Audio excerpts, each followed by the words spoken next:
Upon entrance to a polling site, voters are greeted and move easily to a check-in station. Each voter is required to present a photo and signature ID to begin their eligibility process. The eligibility process is twofold. First, we must verify that the voter is who they say they are. And second, we must verify the voter's address. It is their residential address that provides the ballot that they're about to receive. May I see your photo and signature ID, please? Sure. Are you ready? A valid Florida driver's license or Florida issue ID can be swiped through your eVid system. In swiping a driver's license or ID, swipe it from the top to the bottom with the picture facing towards you. In doing so, the voter's record will appear, and it includes the voter's name, their address, and their ballot information. For eligibility, take a look at the driver's license. Is that the person standing in front of you? Next, we want to verify their address. Match the address that's on their ID to what's on file. If it matches, then all we need to do is press yes, that the information is correct, and have the voter sign into our signature pad. Once the voter is signing into the signature pad, you'll actually see the signature appear on your monitor. Verify it against your identification.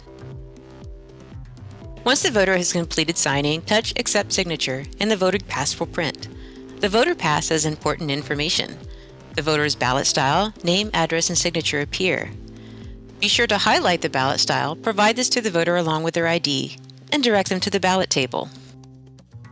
At the ballot table, the voter pass has the correct ballot style. You'll want to pull that correct ballot style, kindly show the voter both sides, and place it inside a privacy folder. Direct the voter to a privacy booth and place the voter's pass inside your collection tray. This is a simple step-by-step guide on how to use a Florida driver's license or Florida issued ID to retrieve a voter's record. Swipe the ID from top to bottom. Once the voter's record appears, look at the address on the ID. Does it match? If it doesn't, that's okay. Let the voter know it's different and ask if they need to make an update.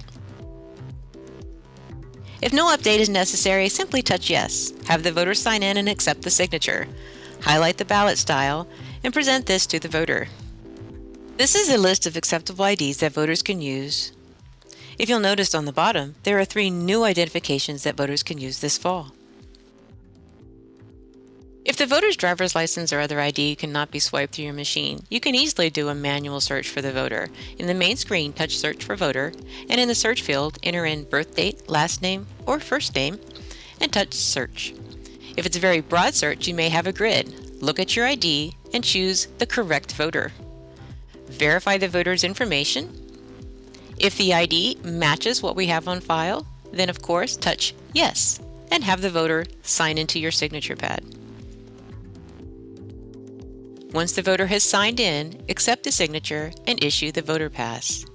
This is the step-by-step guide on looking up a voter manually.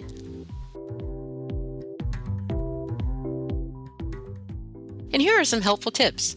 Birth date and first name searches are usually very helpful. Be sure to use the wildcard when you can, and if you do have multiple voters that share the same search criteria and a grid appears, use the ID to choose the right person and touch that box. Remember that issuing a voter pass is actually a 2-step verification process. The first step is to verify the voter's identification. We can either do that by swiping a driver's license or ID, or by using any of the other acceptable identifications. Step 2 is to verify the voter's address. If the voter's address on the driver's license or ID matches, then we can issue the voter pass. If it doesn't, that's okay. Advise the voter. Let's see if they need to make an update. We can make that update right there on the spot.